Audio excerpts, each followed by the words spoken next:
Hello class 11 students, আমি আশা করি তোমরা খুব ভালো আছো। আমি সম্ভাবনা। আর আজকে আমরা ক্লাস 11 এর যে চ্যাপ্টারটা আমরা পড়ছিলাম আমাদের সাম্যাবস্থা, সেই সাম্যাবস্থার আজকে আমরা লাস্ট পার্টে এসে পৌঁছেছি। তো আজকেই প্রবাবলি আশা করা যায় চ্যাপ্টারটা শেষ হয়ে যাবে থিওরিটিক্যালি।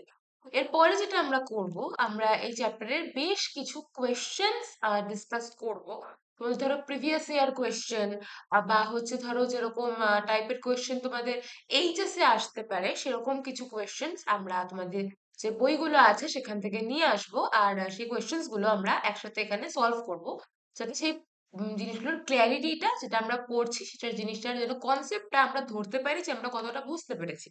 কোয়েশ্চেন সলভ করা হচ্ছে আমাদের দুটো জিনিসের জন্য খুব ইম্পর্টেন্ট হয়। ফার্স্ট, আমরা বুঝতে পারি যে আমাদের প্রিপারেশনটা কতটা, আমরা জিনিসটা কতদূর আমরা জানি, কতটা আমরা বুঝতে পেরেছি, কতটা আমাদের আরো পড়তে হবে, এই জিনিসটা আমরা বুঝতে পারি। আর সেকেন্ড যেটা, যে কিরকম টাইপের কোয়েশ্চেন আসতে পারে, সেই বেসিসে কোন কোন টপিক গুলো আমাদের জন্য আরো বেশি ইম্পর্টেন্ট হয়ে যায়, সেই জিনিসের উপরে একটা কিন্তু সেই জিনিসটা আমরা ধরতে পারবো যখন আমরা কোয়েশ্চেন হচ্ছে সলভ করবো।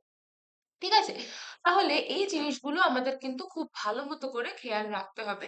তো সেই জন্যই আমরা হচ্ছে কোয়েশ্চেন গুলো সলভ করার আগে যেটা করব, আমরা প্রত্যেকটা ভিডিও ভালো মতো করে দেখব, নোটস নিজেরা তৈরি করব। নোট তোমরা টেলিগ্রাম চ্যানেলে পেয়ে যাবে, যেখানে যেগুলো ক্লাসে আমরা করাচ্ছি। বাট স্টিল আমি তোমাদেরকে এটাই সাজেস্ট করব, তোমরা নিজেদের নোট নিজেরা বানাও, যাতে তোমাদের সেই জিনিসগুলোতে যেটা তোমরা পড়ছো সেটাতে যেন তোমাদের দখলটা বেশি তখনই তৈরি হবে যখন আমরা সেটা তোমার নিজেরা আমরা বানাবো।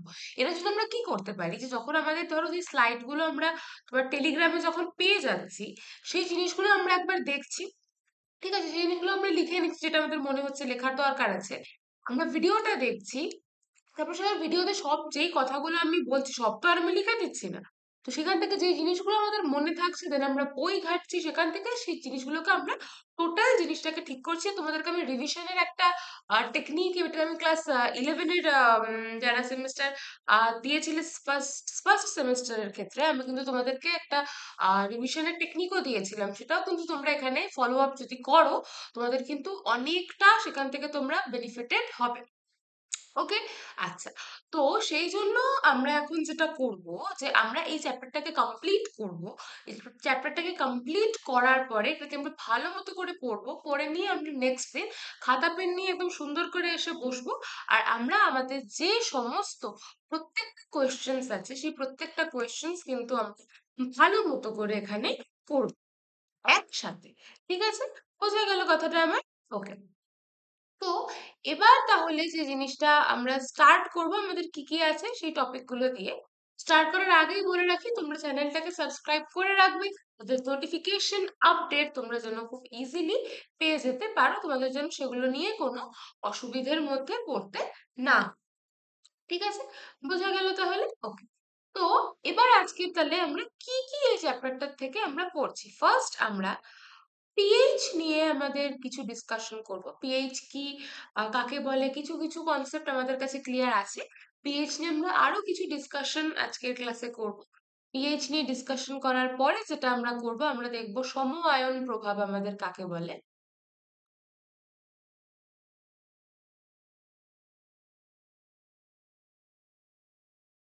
আমরা সম আয়ন প্রভাব কাকে বলে, আমরা এই জিনিসটা নিয়ে ডিসকাশন করব।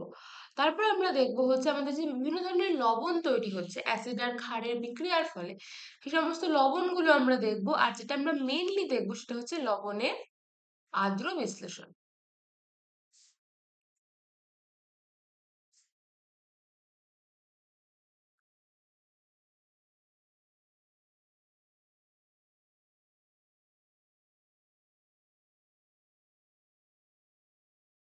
আর লাস্ট আমরা যেটা দেখবো সেটা আমরা দেখবো যে হ্যান্ডারসনের যে আমাদের একটা সূত্র আছে পিএইচ সংক্রান্ত, সেই হ্যান্ডারসনের সূত্রটা আমরা দেখবো।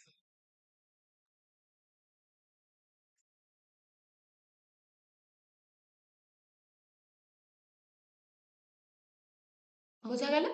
আজকের ক্লাসে মেইনলি এই চারটে জিনিস আমরা কভার করছি, এই জিনিসগুলোকে আমরা ভালো মতো করে বোঝার ট্রাই করব। ঠিক আছে? প্রত্যেকটা জিনিস আমরা আস্তে আস্তে খুব ক্লিয়ারলি বোঝাবো, তো তোমাদের কোনো বেশি চাপ নেওয়ার কোনো দরকার নেই, কিন্তু যতটা যা করাচ্ছি ভালো মতো করে করবে, যাতে পরীক্ষার সময় যেন প্রবলেম না হয়। ওকে, তো ফার্স্ট যেটা সেটা হচ্ছে আমাদের পিএইচ। পিএইচ আমরা কাকে বলি? যখন আমরা দেখো আগের দিন বলছিলাম যে আমরা অ্যাসিড কোনটা ক্ষার কোনটা এটা আমরা কি করে বুঝবো, সেখানে কিন্তু আমাদের পিএইচ এর একটা প্রশ্ন আসে। পিএইচ আমরা কোনটাকে বলছি? পিএইচ আমাদের একটা ধরো আমাদের ইন্ডিকেশন হতে পারে যে আমরা অ্যাসিড কোনটা সেটাকে আমরা অ্যাসিড কি করে বুঝবো, আর বেস কোনটা সেটাকে আমরা বেস কি করে বুঝবো, সেটা নিউট্রাল সেটা আমাদের নিউট্রাল কি করে হচ্ছে সেই জিনিসটাকে আমাদের যে বোঝার ক্যালকুলেশনটা সেটা হচ্ছে আমাদের, আমরা যেটাকে বলছি পিএইচ। আচ্ছা, এবার আমরা যেটা বলেছি যে জলের মধ্যে যখন যদি আমরা জল কিসে ভাঙছে, জল আমাদের ভাঙছে হলো এইচ প্লাস আর ওএইচ মাইনাস। এইচ প্লাস আর ওএইচ মাইনাস আয়নে আমাদের জল হচ্ছে ভাঙছে। কিন্তু আমরা বললাম যে যেহেতু এইচ প্লাস এর আকারটা খুবই ছোট, সেজন্য এইচ প্লাস একা থাকতে পারে না। এইচ প্লাস কি করে, এইচ প্লাস আরেকটা এইচ টু ও কে ত্যাগ করে করে নিয়ে তৈরি করে হচ্ছে এইচ থ্রি ও। তাহলে মানে যেহেতু জলের মধ্যে আমাদের একটাই জলের অণু নেই, সেজন্য খালি আমাদের এইচ প্লাস আর ওএইচ মাইনাস না হয়, সেই এইচ প্লাসটা ভেঙে আবার এইচ থ্রি ও প্লাস আর ওএইচ মাইনাস তৈরি করতে পারছে। তাহলে এখান থেকে আমরা হচ্ছে দু টাইপের আয়ন পাচ্ছি, একটা হচ্ছে এইচ থ্রি ও প্লাস আর একটা হচ্ছে ওএইচ মাইনাস। ঠিক আছে, এবার এই যে দুটো আয়ন পাচ্ছি, এবার এদের কনসেন্ট্রেশনের উপরে ডিপেন্ড করবে যে আমাদের যে দ্রবণটা হবে সেই দ্রবণটা কি হবে, অ্যাসিডিক হবে নাকি বেসিক হবে। এই যে এইচ থ্রি ও প্লাস, এটার যদি আমাদের আমরা কি বলেছিলাম যে এইচ প্লাস হচ্ছে আমাদের ডোনেট করতে পারবে সেটাকে আমরা কি বলেছিলাম, অ্যাসিড বলেছিলাম। আর যে হচ্ছে তোমার এইচ প্লাসটাকে একসেপ্ট মানে যেটা প্রোটন ডোনার, প্রোটন ডোনারকে আমরা কি বলেছিলাম, অ্যাসিড বলেছিলাম, রাইট? তো এবার এখান থেকে যে প্রোটনটা আমরা পাচ্ছি, এইচ প্লাসটা পাচ্ছি, সেখান থেকে গিয়ে সেটা এইচ থ্রি ও প্লাস তৈরি হচ্ছে, মানে এবার এইচ থ্রি ও প্লাসটা ও হচ্ছে গ্রহণ করে নিচ্ছে। মানে সেখান থেকে আমরা কি বলতে পারি, জলের মধ্যে একটা মাইল্ড আমাদের একটা অ্যাসিডিক ক্যারেক্টার আছে, কারণ কি সেটা এইচ প্লাস ডোনেট করতে পারছে। এবার এই এইচ প্লাস ডোনেশনটা, এই জিনিসটা আমাদের কিরকম ভাবে আমাদেরকে বুঝতে হবে সেটা আমরা দেখবো হচ্ছে আমাদের পিএইচ আর পিওএইচ এর ক্যালকুলেশন। তাহলে পিএইচ আমরা কাকে বলবো, যে কোনো দ্রবণে এইচ থ্রি ও প্লাস আয়নের মোলার গাঢ়ত্বের ঋণাত্মক লগারিদমকে যদি আমরা মানে লগ আমরা করেছি, যদি নিধান 10 নিই তাহলে ওই দ্রবণকে আমরা তার পিএইচ বলবো। মানে কি, ধরো পিএইচ আমরা কাকে বলবো, পিএইচ আমাদের হবে কি বলছে আমাদের যে যে দ্রবণের এইচ থ্রি ও প্লাস এর যে মোলার কনসেন্ট্রেশন, এইচ থ্রি ও প্লাসটা যে আছে তার মোলার কনসেন্ট্রেশনের ঋণাত্মক লগারিদম যার বেস থাকবে হচ্ছে 10, ঋণাত্মক লগারিদম যার নিধান বা বেস হচ্ছে আমাদের 10, আর কি molar concentration of H three O plus, এই জিনিসটাই হচ্ছে আমাদের পিএইচ। যদি আমাদের জিজ্ঞেস করে যে পিএইচ আমাদের আমরা কি করে প্রকাশ করবো, তাহলে এই জিনিসটাই হচ্ছে আমাদের পিএইচ। পিএইচ সম্পর্কে আমাদের একটা মিনিমাম ধারণা তো আছে, তাই না? তো আর সেখান থেকে এই জিনিসটাকে আমরা পিএইচ বলতে পারছি, যে পিএইচ আমরা পিএইচ দিয়ে আমরা যেটা দেখি মেইনলি যে আমাদের কোনো একটা দ্রবণের মধ্যে আমাদের এইচ থ্রি ও প্লাসের যে তোমার গাঢ়ত্বটা, কারণ আমরা বলেছি যে আমাদের এইচ প্লাসটা কিন্তু একা থাকতে পারে না, ও আরেকটা এইচ টু কে অ্যাটাক করে নিয়ে এইচ থ্রি ও প্লাস তৈরি করছে। এবার যাদের ক্ষেত্রে আমরা দেখতে পাবো এই এইচ থ্রি ও প্লাসটা যেটা এই ও এইচ থ্রি ও প্লাস এর কনসেন্ট্রেশনটা বেশি হবে, সেটার ক্ষেত্রে তাহলে আমরা বলবো যে পিএইচটা আমাদের বেশি হবে। এবার ধরো যদি আমি বলি যে কোনো একটা দ্রবণে আমাদের এইচ থ্রি ও প্লাস এর কনসেন্ট্রেশন আমি বললাম 10⁻⁻, তাহলে আমাদের পিএইচ এর ক্যালকুলেশন থেকে আমরা কি বলতে পারি যে minus log base 10, concentration of H three O plus এর জায়গায় কত হবে, 10⁻⁻4, হ্যাঁ কি না?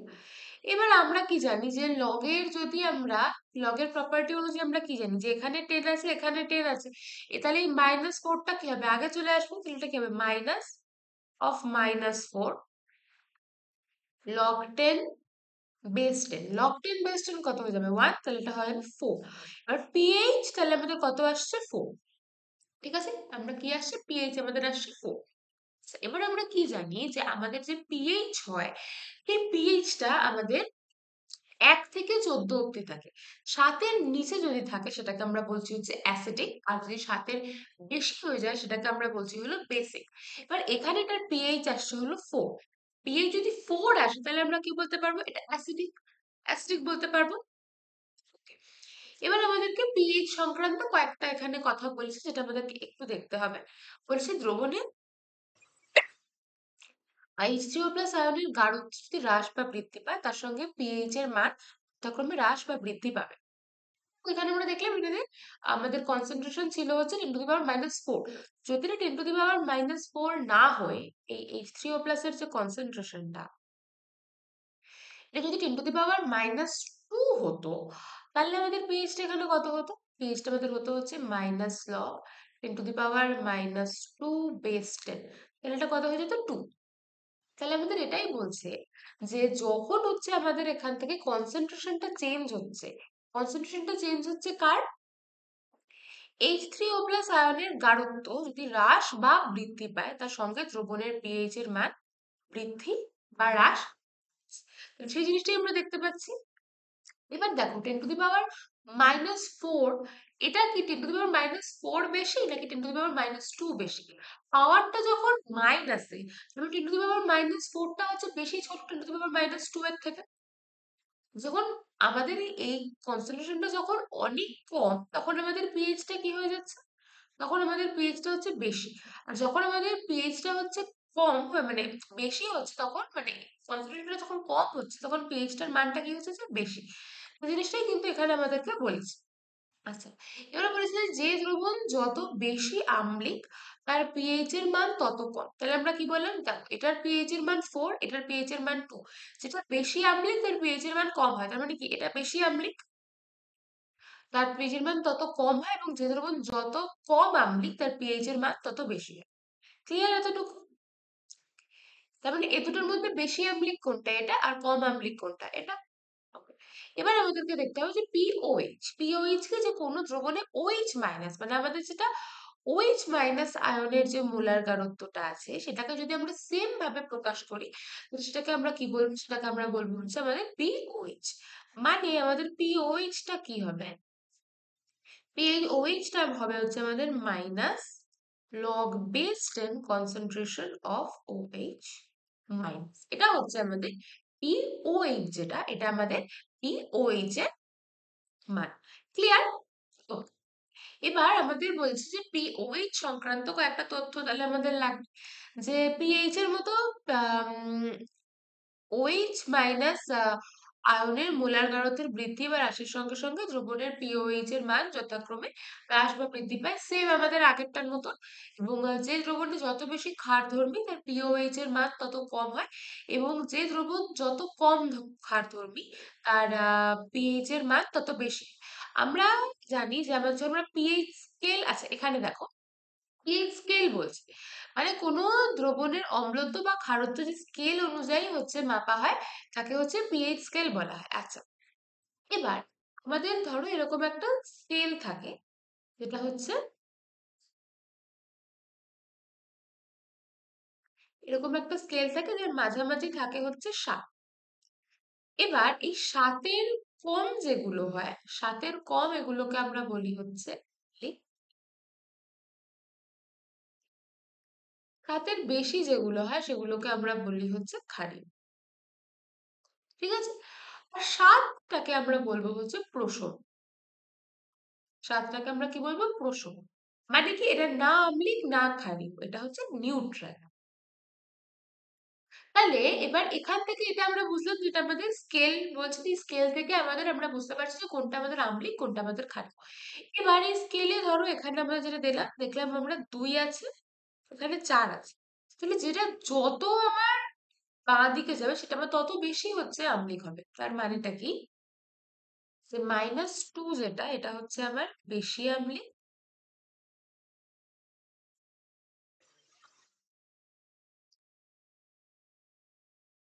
-4টা হচ্ছে কম আম্লিক।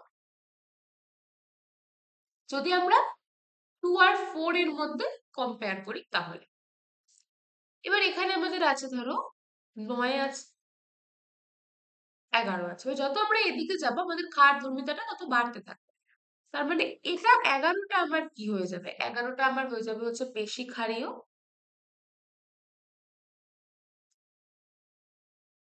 আর 9টা কি হয়ে যাবে আমাদের কম ক্ষারীয়। তার মানে এখান থেকে আমরা আরেকটা জিনিসও বলতে পারি, দেখো যে আমরা এখান থেকে কি বলতে পারছি তাহলে, যত আমরা বাঁ দিক থেকে ডান দিকে যাব তত আমাদের আম্লিকতাটা কি হতে থাকবে, কমতে থাকবে, আর ক্ষারীয়তাটা বাড়তে থাকবে। মানে যত আমরা বাঁ দিক থেকে ডান দিকে যাব তত হচ্ছে আম্লিকতা কমবে,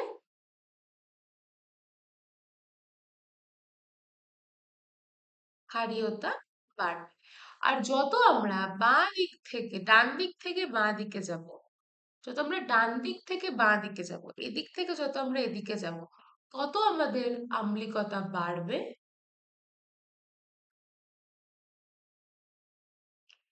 আর ক্ষারীয়তা কমবে। ক্লিয়ার হলো? তাহলে এই জিনিসটা কিন্তু এখানটা থেকে আমরা বলতে পারছি। ক্লিয়ার, আই হোপ এতদূর। নেক্সট যেটা আমরা করব, এটা কিন্তু খুব ইম্পর্টেন্ট, সেটা হচ্ছে আমাদের সম আয়ন। সম আয়ন প্রভাব বোঝার আগে আমাদেরকে বুঝতে হবে যে সম আয়ন বা একই রকমের আয়ন আমরা কোনগুলোকে বলছি। বলছে যে দ্রবণে দুটি তড়িৎ বিশ্লেষের আয়নায়নে বা বিয়োজনে উৎপন্ন আয়নগুলির মধ্যে যে আয়নটি উভয় তড়িৎ বিশ্লেষের ক্ষেত্রে একই বা সাধারণ তাকে আমরা কি বলবো, তাকে আমরা সমআয়ন বলবো। বোঝা গেল না, তাই? ঠিক আছে, ধরো আমরা একটা তোমার নিলাম অ্যাসিড HA, এটাকে আমরা নিলাম হচ্ছে জলের মধ্যে। ঠিক আছে, এবার HA যদি আমরা নিই তাহলে H এটা ভাঙছে আমাদের H plus plus A minus, আর H2 ওটা কিসে ভাঙছে আমাদের H plus plus OH minus. এবার এই দুটোকে যদি আমরা একই জায়গায় নিই তাহলে সেখান থেকে আমরা কি দেখতে পারবো, আমাদের কমন কোনটা আসছে, H প্লাস। এই দুটোর মধ্যে থেকে আমরা কমন কোনটা পাচ্ছি, H প্লাস। তাহলে এই H প্লাসটা আমাদের কি হয়ে যাবে, সম। তাহলে এই H প্লাসটা আমাদের কি হয়ে যাবে, H প্লাসটা আমাদের হয়ে যাবে হচ্ছে সম। বোঝা গেল? তার মানে এবার যদি আমরা এটা দেখি তাহলে আমরা জিনিসটা ধরতে পারবো, বলছি যে দ্রবণে দুটি তড়িৎ বিশ্লেষ্য, দুটি তড়িৎ বিশ্লেষ্য আছে।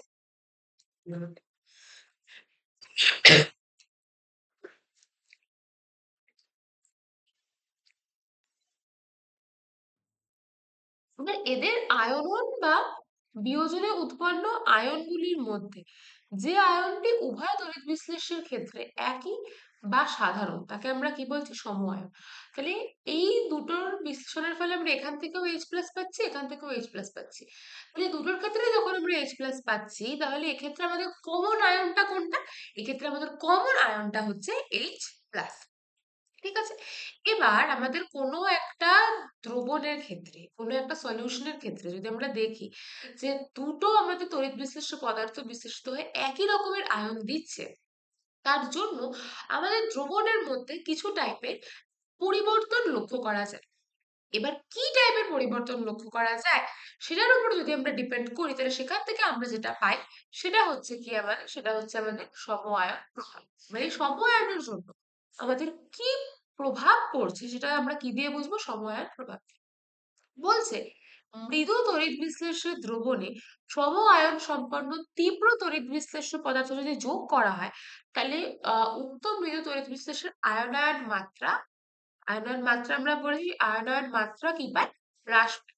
এই ঘটনাকে সমআয়ন প্রভাব বলে। আচ্ছা, বলেছে আমাদের একটা মৃদু তড়িৎ বিশ্লেষ্য দ্রবণে, ধরো আমরা একটা মৃদু তড়িৎ বিশ্লেষ্য নিলাম অ্যাসিটিক অ্যাসিড।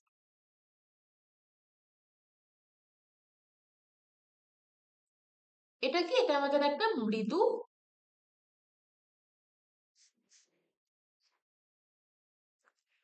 তড়িৎ বিশ্লেষ্য। এটা কি, এটা হচ্ছে আমাদের একটা মৃদু তড়িৎ বিশ্লেষ্য পদার্থ। মৃদু তড়িৎ বিশ্লেষ্য পদার্থ মানে কি, এটা সম্পূর্ণরূপে বিশ্লেষিত আমাদের হবে না। এটাতে কি হবে, এটাতে আমাদের এটা একটা উভমুখী বিক্রিয়ার সৃষ্টি হবে, যেখানে থাকবে আমাদের CH3 COO মাইনাস আর এইচ প্লাস। এটা ভেঙে এটা তৈরি করবে, এটা যোগ হয়ে আবার এটা তৈরি হবে। এই ধরনের বিক্রিয়াকে আমরা কি বলছি? উভমুখী বিক্রিয়া। আর এটা সাম্যাবস্থায় থাকবে কখন? যখন সম্মুখ বিক্রিয়া আর বিপরীত বিক্রিয়ার মান সমান হবে। এবার এই যে একটা মৃদু তড়িৎ বিশ্লেষ্য পদার্থ আছে, যদি ধরো এটার যে জলীয় দ্রবণ বা এটার যে দ্রবণ আছে, এবার আমাদের কি বলেছে? আমরা মৃদু তড়িৎ বিশ্লেষ্য দ্রবণ নিতে বলেছে, আমরা একটা মৃদু তড়িৎ বিশ্লেষ্য দ্রবণ নিয়েছি।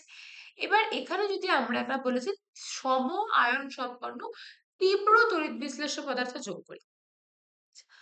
তীব্র তড়িৎ বিশ্লেষ্য পদার্থ এখানে আমরা কি যোগ করলাম? এখানে আমরা তীব্র তড়িৎ বিশ্লেষ্য পদার্থ যোগ করলাম হচ্ছে সোডিয়াম অ্যাসিটেট, CH3COONA। এটাকে আমরা কি বলি? এটাকে আমরা বলি হচ্ছে সোডিয়াম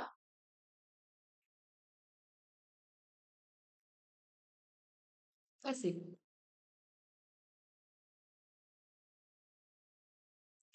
এটা আমরা এখানে অ্যাড করলাম। এবার সোডিয়াম অ্যাসিটেট কি? সোডিয়াম অ্যাসিটেট হচ্ছে আমাদের তীব্র তড়িৎ বিশ্লেষ্য। সোডিয়াম অ্যাসিটেট কি? সোডিয়াম অ্যাসিটেট হচ্ছে তীব্র তড়িৎ বিশ্লেষ্য। ভালো করে জিনিসটা বোঝার চেষ্টা করো, হ্যাঁ? এটা আমাদের কি? এটা হচ্ছে আমাদের তীব্র তড়িৎ বিশ্লেষ্য। আচ্ছা, এবার যদি তীব্র তড়িৎ বিশ্লেষ্য হয়, তার মানে কি? এটা সম্পূর্ণরূপে ভাঙবে। এখানে উভমুখী চিহ্নের কোনো জায়গা থাকবে না, এটা সম্পূর্ণরূপে ভাঙবে। তাহলে এটা যদি সম্পূর্ণরূপে বিয়োজিত হয়, তাহলে এটা কি তৈরি হবে? CH3CO মাইনাস আর Na প্লাস। CH3COO মাইনাস আর কি তৈরি হবে? Na plus. এটা কার জন্য তৈরি হবে? যখন আমাদের সোডিয়াম অ্যাসিডের, যেটা আমাদের তীব্র তড়িৎ বিশ্লেষ্য পদার্থ, সেই তীব্র তড়িৎ বিশ্লেষ্য পদার্থটা যখন হচ্ছে আমাদের বিয়োজিত হবে, হয়ে নিয়েও কি তৈরি করছে? CH3COO মাইনাস আর Na প্লাস আর। এবার তার মানে যদি এটা এটা যদি একটা দ্রবণের মধ্যে থাকে, তারপরে আমাদের ফার্স্টে ছিল কি? ফার্স্টে আমাদের ছিল অ্যাসিটিক অ্যাসিড, এটার সাথে আমরা যোগ করলাম কি? Sodium acid. ঠিক আছে? তাহলে এটার বিয়োজনের ফলে, এই দুটোর বিয়োজনের ফলে আমাদের এখন কি তৈরি হচ্ছে? CH3CO মাইনাস Na প্লাস আর H প্লাস। এবার ভালো করে দেখো, এটার বিয়োজনের ফলেও আমাদের এই অ্যাসিটেট আয়ন, যেটা এটা তৈরি হচ্ছে, এটার ফলেও আমরা এই অ্যাসিটেট আয়নটাকে পাচ্ছি। তার মানে এটা আমাদের কি? এটা আমাদের হয়ে গেল কমন আয়ন। এটা আমাদের কি হয়ে গেল? এটা আমাদের তাহলে হয়ে গেল সম আয়ন বা কমন আয়ন। ঠিক আছে? এবার এটা আমাদের সম আয়ন হয়ে গেল। এবার আমরা যখন অ্যাসিটিক অ্যাসিডকে বিয়োজন করছিলাম, অ্যাসিটিক অ্যাসিড যখন তড়িৎ বিশ্লেষিত হচ্ছিল, তখন ওটা কি তৈরি করছিল? ও তৈরি করছিল হলো CH3COO মাইনাস আর H প্লাস। তাহলে এখান থেকে আমাদের যে সাম্য ধ্রুবক, সেটার মান কত বেরোবে? কনসেন্ট্রেশন অফ CH3CO মাইনাস আর into concentration of H plus divided by concentration of CH3COH বা আমাদের অ্যাসিটিক অ্যাসিড। ঠিক আছে? আচ্ছা, এবার এইটা ছিল আমাদের খালি এটার জন্য। এবার এখানটাতে আমরা যখন হচ্ছে আমাদের সোডিয়াম অ্যাসিটেটটাকে অ্যাড করছি, এখানে যখন আমরা সোডিয়াম অ্যাসিটেটটাকে অ্যাড করছি, এবার এটা কি হচ্ছে? এটাও তো আমাদেরকে CH3CO মাইনাসটা দিচ্ছে, এটাও তো আমাদেরকে এটা দিচ্ছে, তাই না? দিচ্ছে কি দিচ্ছে না? ভালো করে দেখো, এই জিনিসটা আমরা এখান থেকেও পাচ্ছি, এখান থেকেও পাচ্ছি। তার মানে এই যে এটার গাঢ়ত্বটা, CH3CO মাইনাসের যে গাঢ়ত্বটা, তাহলে এটা কি হবে? বৃদ্ধি পাবে। এটা তাহলে আমাদের কি পাবে? এটা আমাদের বৃদ্ধি পাবে। কিন্তু আমরা কি জানি? আমরা জানি যে একটা নির্দিষ্ট উষ্ণতায় এটার মানটা কি? এই কে এর মানটা কি? সাম্য ধ্রুবকের মানটা কি? ধ্রুবক। কে এর মান একটা ধ্রুবক। মানে যদি আমরা টেম্পারেচার চেঞ্জ না করি, করে যদি আমরা একটা মৃদু তড়িৎ বিশ্লেষণের মধ্যে একটা তীব্র তড়িৎ বিশ্লেষ্য অ্যাড করি, তাহলে কে এর মানটা কিন্তু আমার ধ্রুবকই থাকছে। কে এর মানটা কিন্তু চেঞ্জ হতে পারে না। এবার কে এর মান যদি আমার ধ্রুবক থাকে, কিন্তু এই জিনিসটা যদি আমার কনস্ট্যান্ট বাড়তে থাকে, তাহলে এই জিনিসটা, এটা কি আছে? ওপরে আছে। এবার এটার মান যদি বাড়তে থাকে, তার মানে কে এর মানটা আমার কি বাড়তে থাকবে? হ্যাঁ কি না? কে এর মানটা তাহলে আমাদের কি হবে? বাড়তে থাকবে। এবার কে এর মান যদি বাড়তে থাকে, কে এর মান যদি আমাদের বাড়তে থাকে, তাহলে কে এর মানটাকে আমাদের কমাতে হবে। এবারে এই যে ইকুয়েশনটা, এই ইকুয়েশনটা থেকে কে এর মানটা আমাদের যদি বাড়াতে মানে বেড়ে গেলে কে এর মানটা যদি আমাদের কমাতে হয়, তাহলে আমাদের কি করতে লাগবে? আমাদের অ্যাসিটিক অ্যাসিডের এই যে কনসেন্ট্রেশনটা, এই অ্যাসিডিক অ্যাসিডের কনসেন্ট্রেশনটা আমাদের কি করতে হবে? কমাতে হবে। রাইট? এটার কনসেন্ট্রেশনটা আমাদের কি করতে হবে? কমাতে হবে। মানে কনসেন্ট্রেশন অফ CH3COOH যেটা, এটাকে আমাদের কি করতে হবে? কম করতে হবে। ভালো করে বোঝার চেষ্টা করো। যখন আমাদের খালি অ্যাসিডিক অ্যাসিডের দ্রবণটা ছিল, এটা আমাদের এই দুটো আয়নে ভাঙছে, সেখান থেকে আমরা রিয়াকশনটা পাচ্ছি এটা। এবার এখানে যখন আমরা সোডিয়াম অ্যাসিডেটটা যোগ করছি, সেখান থেকেও আমরা অ্যাসিড আয়ন পাচ্ছি। বাট অ্যাসিডের আয়নটা বেড়ে যাচ্ছে কেন? কারণ এখান থেকেও পাচ্ছি, এখান থেকেও পাচ্ছি। সমআয়ন এটা কি হচ্ছে? বেড়ে যাচ্ছে। কিন্তু একটা নির্দিষ্ট টেম্পারেচারে আমাদের কি হবে? কে এর যে মানটা, কে এর মানটা আমাদের কি হবে? সব সময় ধ্রুবক হবে। কে এর মানটা আমাদের সব সময় ধ্রুবক হবে। এবার কে এর মানটাকে যদি আমাদের সব সময় ধ্রুবক রাখতে হয়, তাহলে আমাদেরকে কি করতে হবে? আমাদের এই যে নিচে আমাদের যে অ্যাসিডিক অ্যাসিডের কনসেন্ট্রেশনটা আছে, এই অ্যাসিডিক অ্যাসিডের কনসেন্ট্রেশনটাকে আমাদের কি করতে হবে? কমাতে হবে। এবার অ্যাসিডিক অ্যাসিডের কনসেন্ট্রেশন কমাতে হবে মানে কি? এটার যে তড়িৎ বিশ্লেষণটা, তার মানে এর তড়িৎ বিশ্লেষণটা তখন কি হবে? কমে যাবে। সেটাই আমাদেরকে এখানে বলছে, দেখো যে আয়নের মান যদি আমরা তীব্র তড়িৎ বিশ্লেষ্য যোগ করি, তাহলে মৃদু তড়িৎ বিশ্লেষ্যে, এই যে আমাদের মৃদু তড়িৎ বিশ্লেষ্যটা, এটার আমাদের যে আয়নন মাত্রা, এই আয়নন মাত্রাটা কি হবে? কমে যাবে। এটার আয়নন মাত্রাটা আমাদের কি হবে? কমে যাবে। সেটাই আমরা এখানে দেখতে পাচ্ছি। সেটাই আমরা দেখতে পাচ্ছি।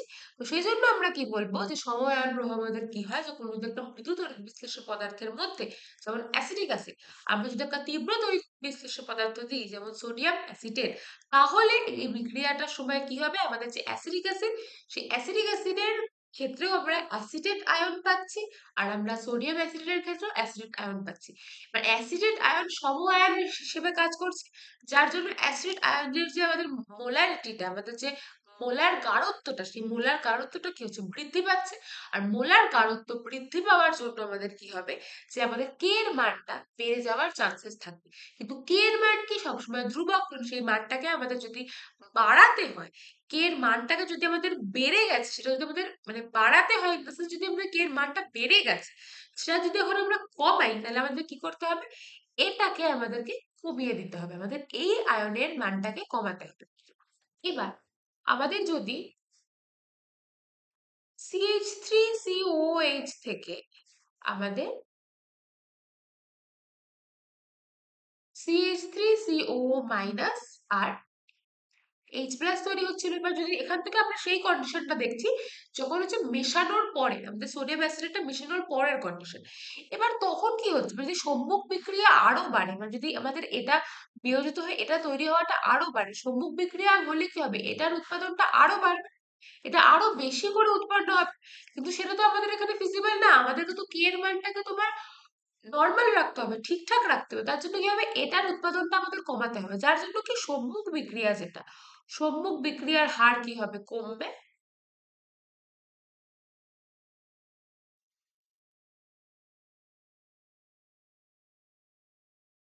আর কি হবে? এটা থেকে এটা তৈরির হারটা আমাদের বাড়বে, তার মানে বিপরীত বিক্রিয়ার হার বাড়বে।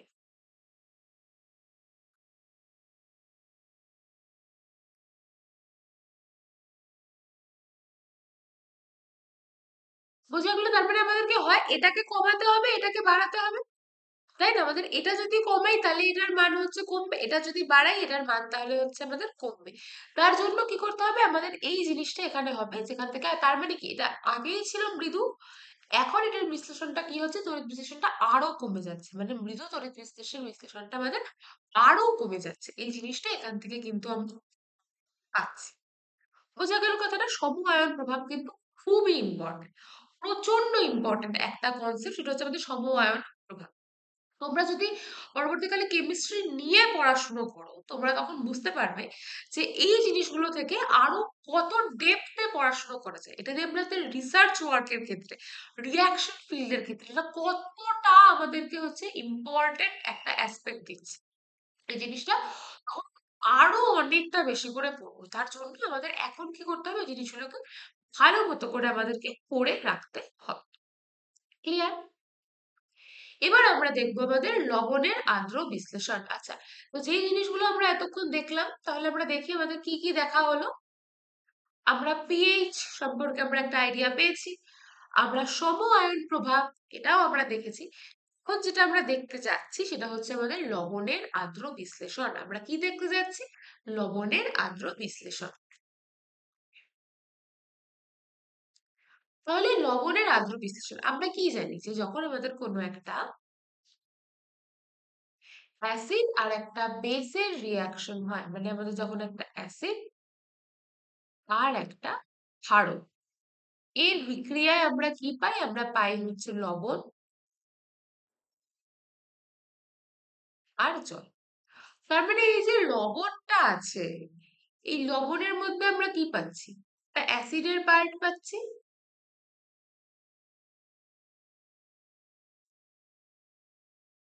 আর এই লবণটার মধ্যে আমরা কি পাচ্ছি? একটা ক্ষারকের পার্ট পাচ্ছি। এর মধ্যে আমরা একটা অ্যাসিডের পার্ট পাচ্ছি আর একটা ক্ষারকের পার্ট বা বেসের পার্ট পাচ্ছি। এবার এই দুটো জিনিস আমরা তাহলে যখন একটা লবণ থাকবে, এই লবণটা যদি আবার ধরো তোমার ভাঙে, তাহলে লবণটা ভাঙলে সেই লবণ থেকে আমরা কি পাবো? দুটো পার্ট পাবো। একটা পাবো হচ্ছে আমরা তোমার অ্যাসিডের পার্ট, আরেকটা পাবো হচ্ছে আমরা ক্ষারকের। এবার তাহলে আমাদের জানতে হবে যে আমাদের লবণের আদ্র বিশ্লেষণ যে আমরা পড়ছি, তাহলে সেটা জিনিসটা আমাদের কাকে বলে? তাহলে আমাদের বলছে যে কোনো যদি আমরা লবণে কোনো একটা যদি আমাদের অ্যাসিড আর বেসের বিক্রিয়ায় যে আমাদের লবণ আর জল তৈরি হচ্ছে, সেই লবণের যদি আমরা জলীয় দ্রবণে বিয়োজন করি, তাহলে কি উৎপন্ন হচ্ছে? Cation, anion. ক্যাটায়ন বা অ্যানায়ন বা উভয়ই, হয় ক্যাটায়ন উৎপন্ন হচ্ছে, না হলে অ্যানায়ন উৎপন্ন হচ্ছে, না হলে দুটোই উৎপন্ন হচ্ছে, যেটা বিক্রিয়ার মাধ্যমে দ্রবণে H3O প্লাস আর OH মাইনাস আয়নের আধিক্য ঘটিয়ে দ্রবণের প্রকৃতি আম্লিক বা ক্ষারীয় করে। এবার সেটা কি করবে? সে যে লবণটা থাকবে সেটা ক্যাটায়ন দেবে, অ্যানায়ন দেবে, নাকি উভয়ই দেবে, সেটার মাধ্যমে আমাদের যে জলীয় দ্রবণ সেখানে সেটার কোন আয়নটা বেশি দেবে সেটার উপরে ডিপেন্ড করে আমাদের যেটা নির্ভর করবে যে আমাদের দ্রবণটা আম্লিক হবে নাকি ক্ষারীয়। এবার এই যে আমাদের লবণটা কোনো একটা জলীয় দ্রবণের মধ্যে বিশ্লেষিত হয়ে ক্যাটায়ন বা অ্যানায়ন বা উভয়ই দিচ্ছে, যার জন্য আমাদের যে দ্রবণটার পিএইচটা নির্ভর করছে, যেখান থেকে আমরা বলতে পারবো সেটা আম্লিক হবে নাকি ক্ষারীয়। এই যে টোটাল ঘটনাটা, এই ঘটনাটাকেই আমরা কি বলবো? এটাকে আমরা বলবো হচ্ছে লবণের আর্দ্র বিশ্লেষণ। এই ঘটনাটাকে আমরা কি বলবো? এই ঘটনাটাকে আমরা বলবো হচ্ছে লবণের আর্দ্র বিশ্লেষণ। বোঝা গেল?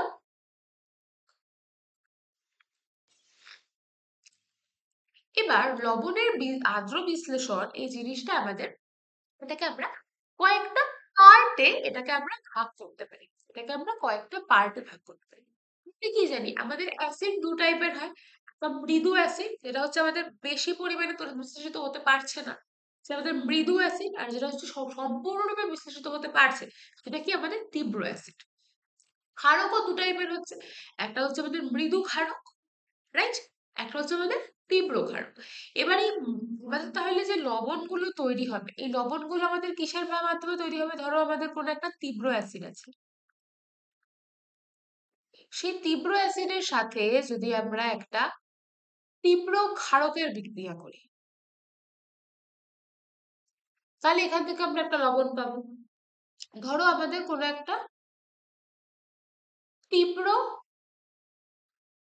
অ্যাসিড আছে, এটার সাথে কোনো একটা আমরা মৃদু ক্ষারকের বিক্রিয়া করি, তাহলে আমরা এখান থেকে একটা রেজাল্ট পাবো। এবার আমরা যদি আমরা এরকম একটা মৃদু অ্যাসিড থাকে, তার সাথে আমরা একটা কোনো তীব্র ক্ষারকের বিক্রিয়া করি,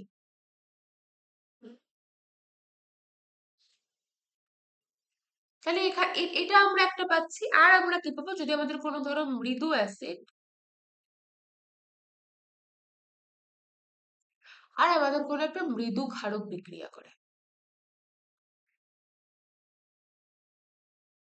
তাহলে এখান থেকে আমরা একটা রেজাল্ট পাচ্ছি। তার মানে টোটাল আমরা ক টাইপের রেজাল্ট এখানে পাচ্ছি? ৪ টাইপের। এবার এই ৪ টাইপের বিক্রিয়ায় যে আমাদের লবণগুলো পাবো, এই লবণগুলোরই এখন আমরা আদ্র বিশ্লেষণ, এগুলোকে আমরা কিরকম করে ভাঙতে পারবো, এই জিনিসটা এখন আমরা এক এক করে দেখব। তো ফার্স্ট যেটা আমাদের আছে, ফার্স্ট আমাদের আছে হলো তীব্র অ্যাসিড ও তীব্র যে ক্ষার, তার বিক্রিয়ায় ফার্স্ট আমাদের কি আছে? তীব্র অ্যাসিড আর তীব্র ক্ষার যে, তাদের বিক্রিয়ায় যে লবণটা আমরা পাচ্ছি, সেই লবণটাকে নিয়ে হচ্ছে এখন আমরা ডিসকাশন করব। তো কি বলছে যে তীব্র অ্যাসিড আর তীব্র ক্ষারের বিক্রিয়ায় যে আমরা লবণটা পাচ্ছি, সেই লবণটার এখানে কি বলছে দেখো, যে জলীয় দ্রবণে এ ধরনের লবণ বিয়োজনে উৎপন্ন ক্যাটায়ন বা অ্যানায়ন দ্রবণে আদ্র বিশ্লেষিত হয় না। আদ্র বিশ্লেষিত হয় না মানে কি? এটা যে জলের যে আয়নগুলো, সেই জলের আয়নগুলোর সাথে এরা বিক্রিয়া করে না। মানে কি? যে ধরো আমাদের HA আছে, কোন একটা তীব্র অ্যাসিড আর একটা তীব্র বেসের বিক্রিয়ায় উৎপন্ন কোন একটা লবণ, তাহলে এই লবণটা ভেঙে কি হবে? H+ R A-। এবার এরা যদি জলীয় দ্রবণ যেহেতু বলছে, তাহলে জলীয় দ্রবণে এটা H+ আর OH- এর সাথে এটা বিক্রিয়া করবে না। তার মানে কি বিক্রিয়া করবে না মানে? H3O+ আর OH- এর যে তোমার গাঢ়ত্বটা, তার মধ্যে কোনো চেঞ্জ এখানে আনবে না। তার মধ্যে কি কোনো চেঞ্জ এখানে আনবে না। তাহলে কি বলছে? যে যখন এটার মধ্যে কোনো চেঞ্জ আনার যে গল্প, কোনো চেঞ্জ কিন্তু এখানে এটা আনবে না। মিনিট, বোঝা যাচ্ছে কথাটা? তাহলে কোনো চেঞ্জ যদি এখানে আমাদের না আসে, তার মানে কি আমাদের যেই গাঢ়ত্বটা আমাদের আদ্র বিশ্লেষণের, আমরা আদ্র বিশ্লেষণ তো হচ্ছেই না, আমাদের যে লবণটা, এই লবণটার বিয়োজনের আগে আমাদের দ্রবণের মধ্যে H+ আর OH- এর যে কনসেন্ট্রেশনটা ছিল, পরেও আমাদের কনসেন্ট্রেশনটা সেটাই থাকবে। দেখো সেটাই বলেছে, লবণের জলীয় দ্রবণে H3O+ আর OH- আয়নের গাঢ়ত্ব সমমান বজায় থাকে। মানে গাঢ়ত্বটার কিন্তু কোনো চেঞ্জ এখানে আমরা দেখতে পাচ্ছি না। এবার গাঢ়ত্বের মধ্যে যদি কোনো চেঞ্জ দেখা না যায়, তাহলে আমাদের দ্রবণটা কি হবে? প্রশম। মানে এটার পিএইচ কত হবে? 7। যদি প্রথম দ্রবণ, মানে দ্রবণ যদি আমাদের প্রসব হয়, তাহলে তার জন্য আমাদের কি হবে? আমাদের সেখান থেকে পিএইচটা কত হয়ে যাবে? 7। পিএইচটা কত হয়ে যাবে? 7 হয়ে যাবে। বুঝা গেল? তাহলে এইভাবে এই জিনিসটাকে কিন্তু আমরা এখান থেকে ধরতে পারছি। এবার এটা যদি আমাদের এখানে হয়ে থাকে, তাহলে এবার আমাদেরকে যেটা জানতে হবে, যে তীব্র অ্যাসিড আর তীব্র ক্ষারের বিক্রিয়ায় আমাদের যে লবণগুলো তৈরি হয়, কিছু উদাহরণ আমাদের জানতে হবে। যেমন ধরো NaCl। NaCl কার কার বিক্রিয়া উৎপন্ন হয়? NaOH। NaOH একটা তীব্র ক্ষার। HCl, HCl একটা তীব্র অ্যাসিড। তারপরে যেমন ধরো আমরা যদি বলি KNO3। KNO3 কার বিক্রিয়ায় তৈরি হবে? KOH তীব্র ক্ষার, HNO3 তীব্র অ্যাসিড। তারপরে যেমন ধরো KCl। KOH তীব্র ক্ষার, HCl তীব্র অ্যাসিড।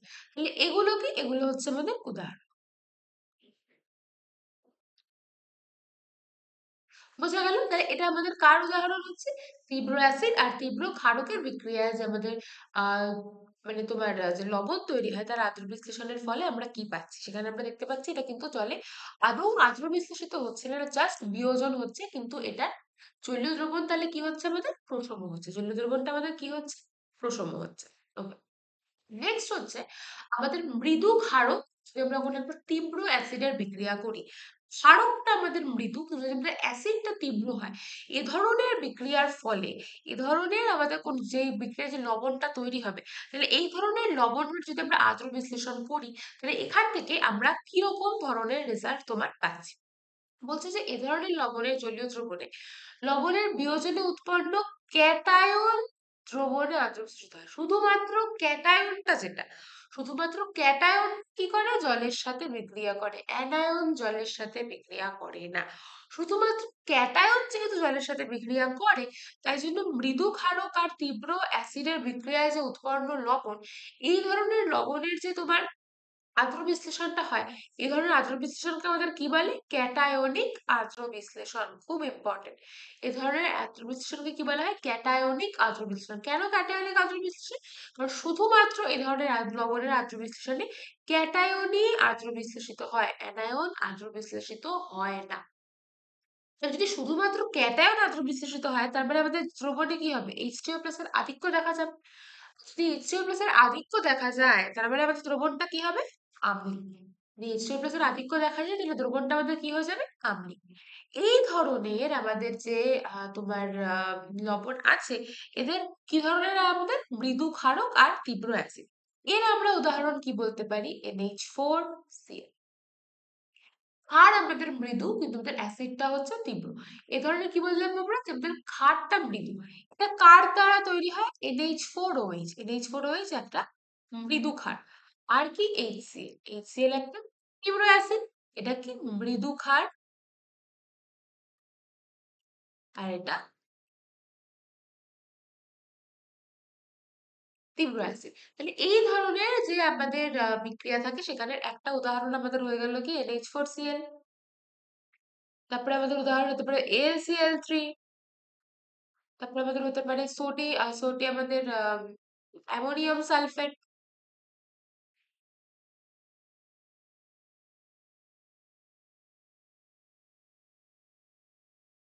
NH4 whole twice. তাহলে এটা হচ্ছে আমাদের অ্যামোনিয়াম সালফেট। তো এই ধরনের যে আমাদের কম্পাউন্ড গুলো, এগুলো কি? এগুলো হচ্ছে আমাদের উদাহরণ। বোঝা গেল? যে এগুলো কি? এগুলো হচ্ছে আমাদের উদাহরণ। কার উদাহরণ? এটা আমাদের মৃদু ক্ষার ও তীব্র অ্যাসিডের বিক্রিয়ায় আমাদের যে লবণ তৈরি হচ্ছে, তার উদাহরণ। এই ধরনের যে লবণের আদ্র বিশ্লেষণ, এ ধরনের লবণের আদ্র বিশ্লেষণের আমরা এগুলোকে কি বলি? এগুলোকে আমরা বলি ক্যাটায়নিক আদ্র বিশ্লেষণ। কারণ এক্ষেত্রে খালি ক্যাটায়নটা জলের সাথে বিক্রিয়া করে নিয়ে H3O প্লাস এর আধিক্য দেখা যায়, যার জন্য এই ধরনের যে দ্রবণগুলো হয়, এই ধরনের দ্রবণগুলো আমাদের কি হয়? এগুলো আমাদের হয় হচ্ছে আম্লিক প্রকৃতি। এই ধরনের দ্রবণগুলো আমাদের কি হয়? আম্লিক প্রকৃতির হয়ে থাকে। ওকে, বোঝা গেল তাহলে কথাটা? ঠিক আছে। নেক্সট আমাদের হচ্ছে মৃদু অ্যাসিড আর তীব্র ক্ষারকের বিক্রিয়া। এর আগেরটা আমরা কি দেখলাম? মৃদু ক্ষারক আর তীব্র অ্যাসিডের বিক্রিয়া। এটা আমাদের মৃদু অ্যাসিড আর তীব্র ক্ষারকের বিক্রিয়ায় যে লবণ তৈরি হয়, তার আদ্র বিশ্লেষণের ফলে কি তৈরি হবে, সেটা আমাদেরকে বলছে। বলছে জলীয় দ্রবণে এ ধরনের লবণের বিয়োজনে উৎপন্ন অ্যানায়ন দ্রবণে আদ্র বিশ্লেষিত হয়। শুধুমাত্র অ্যানায়ন দ্রবণে আদ্র বিশ্লেষিত হয়, মানে অ্যানায়নটি জলের সাথে বিক্রিয়া করে। যদি অ্যানায়ন জলের সাথে বিক্রিয়া করে, তাহলে দ্রবণের মধ্যে কি হবে? OH এর আধিক্য বেশি থাকবে। তাহলে এই ধরনের দ্রবণ কি হবে? ক্ষারীয়। শুধুমাত্র যখন শুধুমাত্র ক্যাটায়ন বিক্রিয়া করছিল, তখন এই ধরনের আদ্র বিশ্লেষণকে আমরা কি বলছিলাম? ক্যাটায়নিক আদ্র বিশ্লেষণ। তাহলে যেখানে শুধুমাত্র অ্যানায়ন বিক্রিয়া করবে, সেই ধরনের আদ্র বিশ্লেষণকে আমরা কি বলবো? অ্যানায়নিক আদ্র বিশ্লেষণ। এই ধরনের বিশ্লেষণকে আমরা বলবো অ্যানায়নিক আদ্র বিশ্লেষণ। বোঝা গেল? অ্যানায়নিক আদ্র বিশ্লেষণের তাহলে আমাদের উদাহরণ কি হবে? অ্যানায়নিক আদ্র বিশ্লেষণের উদাহরণ আমরা নিলাম, ধরো এটা আমরা একটু আগে দেখেছি, এটা হচ্ছে আমাদের সোডিয়াম অ্যাসিটেট। সোডিয়াম অ্যাসিটেটটা আমাদের কি থেকে তৈরি হচ্ছে? Acetic acid. অ্যাসিটিক অ্যাসিড কি? একটা মৃদু অ্যাসিড। অ্যাসিটিক অ্যাসিড কি হচ্ছে? আমাদের একটা মৃদু অ্যাসিড। আর কি? NaOH। এটা কি? এক তীব্র ক্ষার। তার মানে এটা হচ্ছে আমাদের একটা মৃদু অ্যাসিড, আর এটা তীব্র ক্ষার। তাহলে একটা মৃদু অ্যাসিড আর একটা তীব্র ক্ষারের বিক্রিয়ার থেকে এখানে আমরা কি পাচ্ছি? একটা মৃদু অ্যাসিড আর একটা তীব্র ক্ষারের বিক্রিয়ার থেকে যেই আমরা এখানে লবণটা পাচ্ছি সোডিয়াম অ্যাসিটেট, সেটা আমাদের কি হয়ে যাচ্ছে? সেটা আমাদের হয়ে যাচ্ছে হলো একটা অ্যানায়নিক।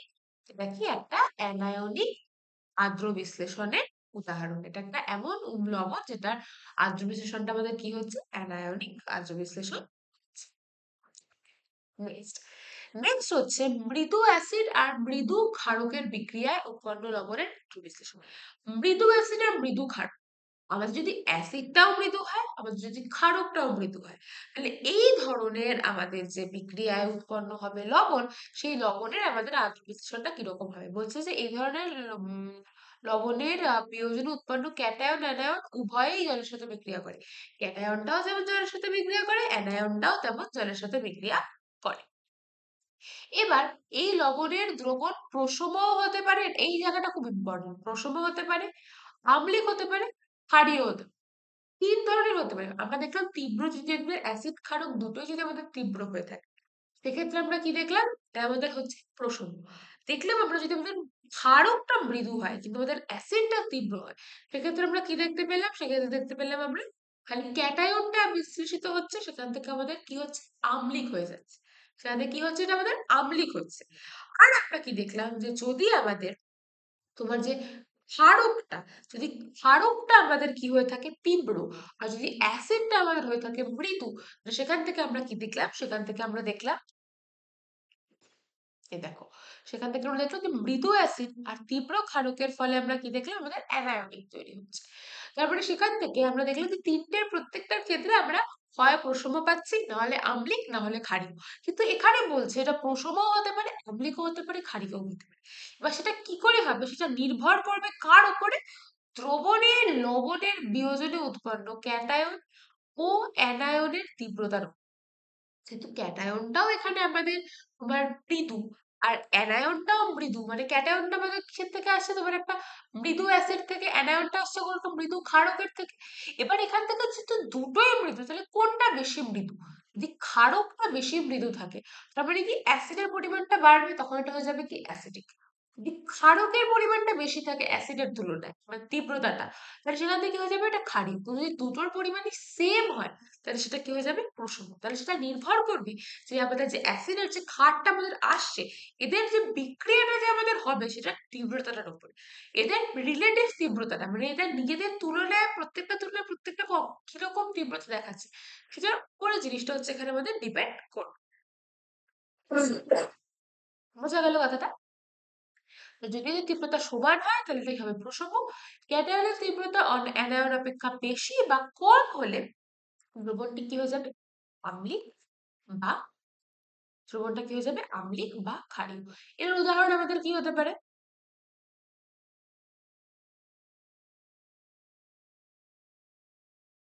এবার এক্ষেত্রে দেখো এটা আমাদের কি তৈরি হচ্ছে, এটা আমাদের তৈরি হচ্ছে হলো অ্যাসিটিক অ্যাসিড আর NH4 রয়েছে বিক্রিয়া। অ্যাসিটিক অ্যাসিডটা আমাদের কি, এটা আমাদের হচ্ছে একটা মৃদু অ্যাসিড, এটা কি, এটা হচ্ছে আমাদের একটা মৃদু। এদের বিক্রিয়ায় যে আমরা এটা পাচ্ছি, এটা তাহলে আমাদের কি হয়ে যাচ্ছে, এটা আমাদের হয়ে যাচ্ছে একটা এমন লবণের উদাহরণ, সেই লবণের ক্ষেত্রে আমরা দেখতে পাচ্ছি যে আমাদের অ্যাসিডটাও মৃদু, আবার আমাদের ক্ষারটা মৃদু। বোঝা গেল কথাটা? তাহলে এই জিনিসটা এখান থেকে কিন্তু আমরা ধরতে পারছি। এবার আমরা একটা জিনিস করব, যেটাকে আমরা বলি হচ্ছে বাফার দ্রবণ। এবার তাহলে আমাদের লবণের আত্র বিশ্লেষণটা আমাদের বোঝা হলো। তাহলে আমাদের যে টপিক গুলো আমরা লিখছিলাম, সেখানে আমাদের একটা টপিক কিন্তু ছুটে গেছে লেখা, সেটা হচ্ছে আমাদের বাফার দ্রবণ। সেটা কি, সেটা হচ্ছে আমাদের বাফার দ্রবণ। তাহলে লবণের আত্র বিশ্লেষণ আমাদের হয়ে গেছে, ক্লিয়ার? নেক্সট এবার এবার আমরা যেটা করব সেটা হচ্ছে আমাদের বাফার দ্রবণ। আমরা কি করব, বাফার দ্রবণ আমাদের কাকে বলছে, বাফার দ্রবণ আমাদের কিরকম করে রিয়াক্ট করছে, সেই জিনিসটা আমরা এখন বুঝবো। মানে ক্যারেক্টারিস্টিক্স আমাদের বাফার দ্রবণের কি, এই জিনিসটা আমরা এখন দেখব।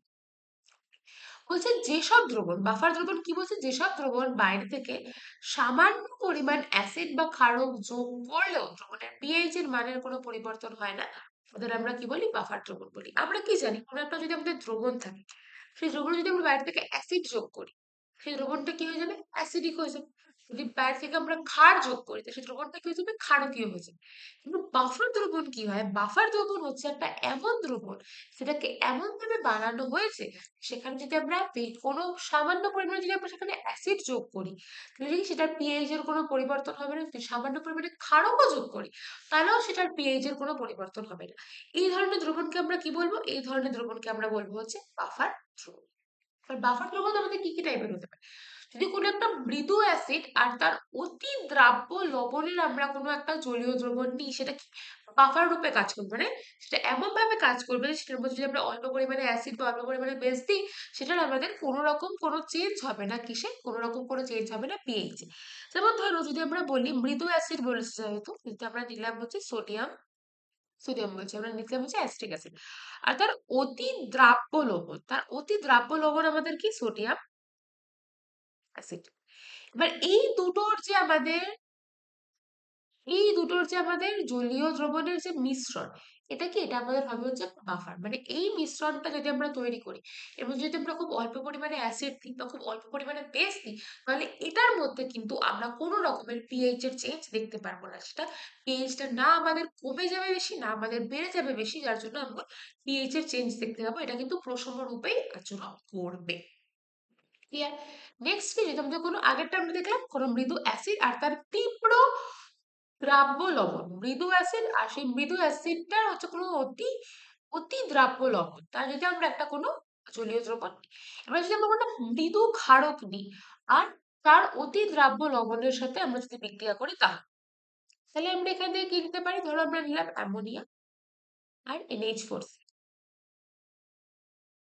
আমরা নিলাম অ্যামোনিয়া আর NH4Cl। এবার অ্যামোনিয়া আর NH4Cl এর যে আমাদের বিক্রিয়াটা হবে, এই অ্যামোনিয়া আর NH4Cl এর বিক্রিয়া, এই যে আমরা সলিউশনটা পাচ্ছি, মিশ্র জলীয় দ্রবণটা পাচ্ছি, এটা আমাদের বাফার হিসেবে কাজ করবে। বাফার হিসেবে কাজ করবে তার মানে কি? তার মানে এখানে যদি আমরা খুব অল্প পরিমাণে অ্যাসিড বা খুব অল্প পরিমাণে বেস যোগ করি, তাহলে এটার ক্ষেত্রে আমরা কোনো রকমের কোনো পিএইচ এ পরিবর্তন দেখতে পাবো না। বোঝা গেল কথাটা? এবার এটা ছাড়াও আমরা আর দু টাইপের আমরা বাফার দ্রবণ দেখতে পারি, যেটা আমাদের পিএইচ এর মানের উপরে ডিপেন্ড করবে। একটা হচ্ছে আমাদের আম্লিক বাফার, একটা হচ্ছে আমাদের ক্ষারীয় বাফার। হচ্ছে আমাদের আম্লিক বাফার, একটা কি ক্ষারীয় বাফার। আচ্ছা, আম্লিক বাফার আমরা কাকে বলবো?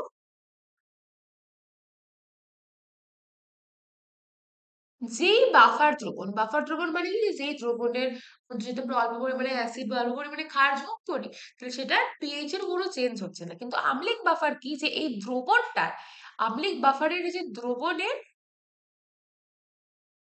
পিএইচ 7-এর কম। যদি আমাদের যে দ্রবণটার পিএইচ 7-এর থেকে কম হয়, তাহলে সেটাকে আমরা কি বলতে পারি? আম্লিক। এই দ্রবণটা কি করছে? বাফারের মতো আচরণ করছে। তার মানে কি? এক্ষেত্রে আমরা এটার মধ্যে কোনো অল্প পরিমাণে অ্যাসিড বা ক্ষার যোগ করলে এটার পিএইচ এর কোনো রকমের পরিবর্তন হচ্ছে না। এর উদাহরণ আমরা কি দিতে পারি? যে উদাহরণটা আমরা একটু আগেই দিয়েছি, অ্যাসিটিক অ্যাসিড আর সোডিয়াম অ্যাসিটেটের মিশ্রণ। এটা কি? এটা হচ্ছে আমাদের আম্লিক বাফার। বোঝা গেল? এটা হচ্ছে আমাদের আম্লিক বাফার। মানে এখান থেকে কি হচ্ছে? দেখো অ্যাসিডিক অ্যাসিড আছে, অ্যাসিডিক অ্যাসিড তো একটু আমাদের মৃদু আম্লিক, তাই না? সেজন্য আমরা এখান থেকে দেখতে পাচ্ছি কি, যে এটার জন্য যে বাফারটা আমরা পাচ্ছি, এই বাফারটার প্রকৃতি কি হচ্ছে? আম্লিক। এটা আমরা কিন্তু পাচ্ছি হলো আমাদের পিএইচ এর উপর ডিপেন্ড করে যদি আমরা ভাগ করে থাকি তার। ক্লিয়ার? এবার আমরা যেটা পাচ্ছি সেটা হচ্ছে আমাদের ক্ষারীয় বাফার। এবার আম্লিক বাফারের ক্ষেত্রে যদি আমাদের এটার মানটা কি থাকে? 7-এর কম থাকে, তাহলে ক্ষারীয় বাফারের দ্রবণে আমাদের দ্রবণের পিএইচ কত হবে? 7-এর বেশি।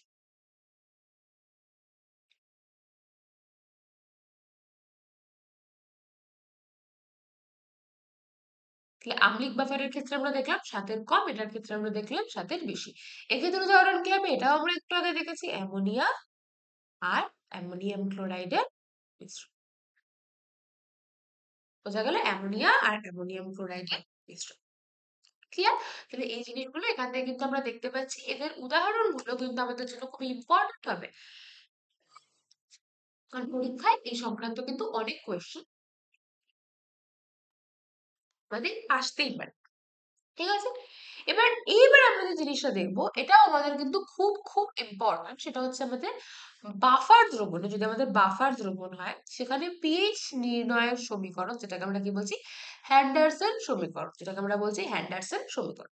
মানে এই হ্যান্ডারসন সমীকরণ যেটা, এই হ্যান্ডারসন সমীকরণ নির্ণয় বা ধরো এই হ্যান্ডারসন সমীকরণ ক্যালকুলেশনটা আমরা কিরকম করে করি, এটা কিন্তু আমাদের খুব এখান থেকে একটা ইম্পর্টেন্ট অ্যাসপেক্ট। আচ্ছা ধরো আমি একটা অ্যাসিড নিচ্ছি HA, ঠিক আছে? এবার এই HA-টাকে আমি জলের মধ্যে নিচ্ছি। হুম, এবার এই অ্যাসিডটা যদি আমাদের কোনো একটা মৃদু অ্যাসিড হয়ে থাকে, তাহলে এটা আমরা এখান থেকে কি পাবো? পাবো হচ্ছে আমরা H+ আর A-। আর H+টা খুবই ছোট জন্য H2 ওর সাথে বিক্রিয়া করে এখান থেকে আমরা কি পাচ্ছি? H3O+ আর A মাইনাস H3O প্লাস আর A মাইনাস। এই HA আর H2 এর বিক্রিয়ায় আমরা কি পাচ্ছি? H3O প্লাস আর A মাইনাস। তাহলে এখান থেকে আমাদের যে সাম্য ধ্রুবকটা হবে সেটা কত হবে? এটা হবে হচ্ছে আমাদের H3O প্লাসের কনসেন্ট্রেশন ইন্টু I মাইনাসের কনসেন্ট্রেশন বাই H এর কনসেন্ট্রেশন ইন্টু H2O এর কনসেন্ট্রেশন। এবার H2O এর যে কনসেন্ট্রেশন, পিওর জলের মোলার গাঢ়ত্ব আমাদের কি হয়? পিওর জলের মোলার গাঢ়ত্ব আমাদের কত হয়ে থাকে? 1। তাহলে এখান থেকে আমরা কি লিখতে পারি? এটাকে আমরা খালি লিখতে পারি concentration of H3O plus, concentration of A minus, concentration of H। বোঝা গেল? তাহলে এই জিনিসটা এখান থেকে আমরা পাচ্ছি। এবার এই জিনিসটা যদি এখান থেকে আমরা পেয়ে থাকি তাহলে এটা আমাদের কি হচ্ছে? এটা ইকুয়াল আমাদের হচ্ছে হলো কে এর সাথে। এটা আমাদের কার সাথে ইকুয়াল হচ্ছে? কে এর সাথে। এবার ধরো এখান থেকে যদি আমরা এই যে H3O প্লাস এর কনসেন্ট্রেশনটা এটাকে যদি আমরা আলাদা করতে চাই, H3O প্লাস এর কনসেন্ট্রেশনটাকে যদি আমরা আলাদা করতে চাই, তাহলে আমরা এখান থেকে কি পেয়েছিলাম? আমরা পেয়েছি হচ্ছে আমাদের K equals to concentration of H3O plus into concentration of A minus by concentration of H। মানে আমি যদি H3O প্লাসটাকে H3O প্লাস এর কনসেন্ট্রেশনটাকে আমাদেরকে আলাদা করতে হয়, তাহলে এখান থেকে আমরা কি পাবো? Ka into concentration of Ha divided by concentration of A minus। এবার আমরা এখান থেকে কি করবো? এইভাবে এখানে আমরা এটা উভয় দিকে লগ নেব, লগ বেস 10 নিয়ে পাই। উভয় দিকে যদি আমরা লগ নিই, মাইনাস লগ নিচ্ছি, উভয় দিকে যদি আমরা ধরো মাইনাস লগ নিই, তাহলে আমরা এখানে কি পাবো? Minus log base 10 H3O plus. এখান থেকে আমরা কি পাচ্ছি? এখান থেকে আমরা পাচ্ছি হলো মাইনাস লগ বেস 10, এখানে আমাদের কি হয়ে যাবে? কে এ। আমরা কি জানি গুণ থাকলে লগের ক্ষেত্রে এখানে যোগ যোগ হয়, মানে এটা মানে minus log k plus minus log H A minus of minus log H minus A minus হবে। কিন্তু এই জিনিসটা আমরা এখানে লিখবো না, আমরা এই কে টাকে আলাদা করব আর এই কনসেন্ট্রেশন অফ এইচ এ আর এ মাইনাসটাকে আলাদা করে লিখবো। তাহলে এখান থেকে আমাদের হবে হচ্ছে minus of log H A by A minus. এবার মাইনাস অফ লগ বেস 10, এই আর উপরে আমাদের মাইনাস লগ বেস 10 নিয়ে যদি আমরা H3O প্লাস নিই, তাহলে আজকেই আমরা একদম শুরুতে কি করেছি? এটা আমাদের কি হয়ে যায়? PH। এটা আমাদের কি হয়ে যায়? PH হয়ে যায়। তাহলে এটা আমাদের কি হবে? যদি আমরা পরের পেজে লিখি, এটা আমাদের হবে হলো PH minus log base 10 KA কনসেন্ট্রেশনটা, তাহলে এটা আমাদের কি হবে? PKA minus log concentration of Ha by A minus minus log concentration of Ha by concentration of A minus। তাই তো পেলাম। হুম হুম তাই পেলাম। এবার এই জিনিসটা এখানে দেখো, আমরা কি জানি জিনিসটা আমাদের উল্টো আছে। এবার যদি আমরা এখান থেকে জিনিসটা যদি আমরা এই যে এইচ এ টাকে নিচে আর এই মাইনাসটাকে উপরে নিয়েছি, তাহলে মাইনাস হয়ে যাবে, মানে মাইনাস মাইনাস এটা কি হয়ে যাবে? প্লাস।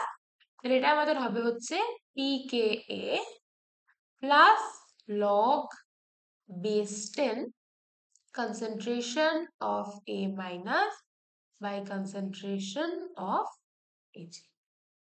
তাহলে এই যে জিনিসটা, এই জিনিসটাকে আমরা কি বলতে পারি? এটাকেই আমরা বলবো হচ্ছে হ্যান্ডারসন ইকুয়েশনের আমাদের কোনো একটা পিএইচ বের করা, এটাকে আমরা বলবো হ্যান্ডারসন ইকুয়েশন নির্ণয় করা। এখানে আমাদের এই কে এটা যেটা, এটা হচ্ছে আমাদের অ্যাসিডের ক্ষেত্রে, এটা আমাদের কিসের ক্ষেত্রে হচ্ছে? অ্যাসিডের ক্ষেত্রে। এখানে এইচ এটা কি? এইচ এটা যেটা, এই যেটা আমরা এখানে কি নিয়েছিলাম? অ্যাসিড। তার মানে আমাদের যদি আমরা থার্ড ব্র্যাকেটের মধ্যে এইচ এ রাখি, তাহলে এটা আমাদের কি অ্যাসিডের মোলার গাঢ়ত্ব।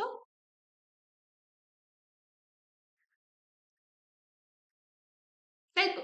তার মানে আমাদের যদি কোনো একটা রিঅ্যাকশনের আমাদের মোলার গাঢ়ত্ব এখানে বের করতে দেয়, তাহলে এখান থেকে আমরা যদি অ্যাসিডের মোলার গাঢ়ত্ব আর উপরে আয়নের মোলার গাঢ়ত্বটাকে নিই, এখানে পিকে এর ভ্যালু যদি আমাদের দেওয়া থাকে, এটার লগ নিয়ে পিকে এর ভ্যালুর সাথে যোগ করলে আমরা এখান থেকে কি পেয়ে যাবো, আমাদের পিএইচ পেয়ে যাবো। এবার এরকম সেম ভাবে যদি আমরা পিওএইচ এর সমীকরণটা লিখতে চাই, তাহলে কি হবে বলতো? এখানে হবে কি পি কে বি। কেন কে বি? কারণ এ ফর অ্যাসিড এর জন্য আমরা পি কে এ দিয়েছিলাম, এখানে হয়ে যাবে আমাদের বি ফর বেস। তাহলে এখানে আমাদের হবে হচ্ছে লগ বেসে হবে 10। এখানে আমাদের কি ছিল? এ মাইনাস ছিল, এটা আমাদের এ মাইনাস, তাহলে এখানটা আমাদের কি হয়ে যাবে? বি প্লাস, আর নিচে আমাদের হবে হচ্ছে এইচ বি। আগের সমীকরণটা ছিল আমাদের অ্যাসিডের জন্য, এই সমীকরণটা আমাদের কার জন্য হলো? বেসের জন্য। আগের সমীকরণটা ছিল আমাদের অ্যাসিডের জন্য, এটা আমাদের হয়ে গেল বেসের জন্য। তাহলে এই যে ইকুয়েশন গুলো, এই ইকুয়েশন দুটোই কি? এই ইকুয়েশন এখান থেকে 1, আর এটা ইকুয়েশন 2। এই 1 ও 2 নম্বর যে সমীকরণটা আমাদের, এই সমীকরণটা তাহলে আমাদের কি হ্যান্ডারসন সমীকরণ।